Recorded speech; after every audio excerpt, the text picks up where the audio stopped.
Hi అండి. మళ్ళా dry fruits laddu చేస్తున్నానండి నేను.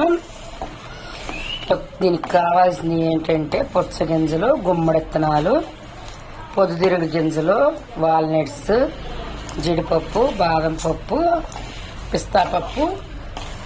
ఇవన్నీ వేపుకున్న తర్వాత యాగి నాకు బాగా ఏగాలి. ఇగో వేపుతున్నాను చూడండి.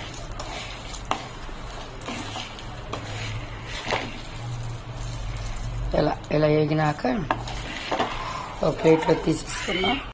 ఇదిగోండి శనక్కాయ పప్పులు కూడా బాగా ఎర్రగా వేపి బాగున్నాయండి. పప్పులు చాలా టేస్ట్గా వండితే ఇదిగోండి పప్పు శనక్కాయ పప్పులు ఈసారి మంచి క్వాలిటీ వచ్చినాయి.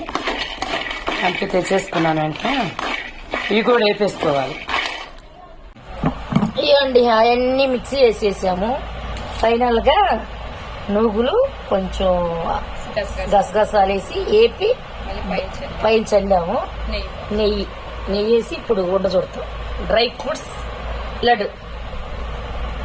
ఇదిగో లడ్డు టేస్ట్గా ఉంది. లడ్డు అయితే ఒకసారి ఇలా ట్రై చేయండి. ఆరోగ్యానికి మంచిదండి. ఇలా లడ్డు తింటే ఎముకలకి అన్నిటికీ డైలీ ఒక లడ్డు తింటే చాలా మంచిది. ఓకేనా ఫ్రెండ్స్, బాయ్.